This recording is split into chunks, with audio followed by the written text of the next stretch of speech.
sur la mer. Le vaisseau clair avait des mâts et des agrès si fins, et des drapeaux si bellement incarnadins, qu'on eût dit un jardin qui s'en allait en mer.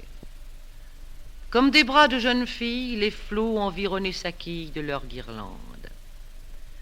C'était par ces soirs d'or de Flandre et de Zélande où les parents disent aux enfants que les Jésus vont sur la mer.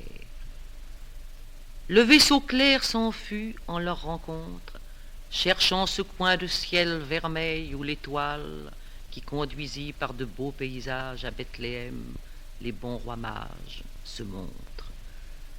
Le vaisseau clair roula le jour, tangua la nuit, cingla vers des golfes et vers des îles vêtues de lune aimante ou de soleil docile. Il rencontra le vent fortuit et les oiseaux de l'aventure qui s'en venaient se reposer, ailes closes sur la mâture.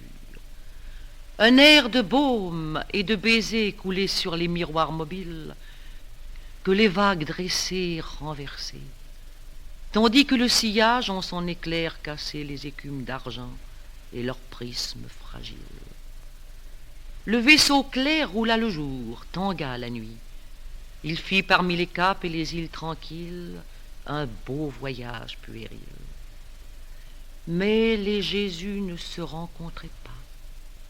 Nulle lueur sur l'eau ne décelait leurs pas, comme jadis, au temps serein des évangiles.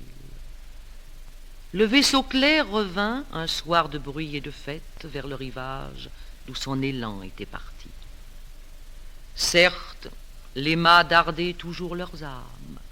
Certes, le phoque portait encore des oriflammes, mais les marins étaient découronnés de confiance, et les haubans et les cordages ne vibraient plus comme des lyres sauvages. Le navire rentra comme un jardin fané, drapeaux éteints, espoirs minés, avec l'effroi de n'oser dire à ceux du port qu'il avait entendu là-bas, de plage en plage, les flots crier sur les rivages que Pan et que Jésus, tous deux étaient des morts. Mais ces mousses dont l'âme était restée aussi fervente et indomptée que leur navire à son départ, l'amarrèrent près du rempart. Et dès la nuit venue, avec des cris de fête, ils s'enfurent dans la tempête, tout en sachant que l'orage géant les pousserait vers d'autres océans, sans cesse en proie à des rages altières, et qu'il faudrait quand même, encore, toujours, en rapporter des désirs d'or et des victoires de lumière.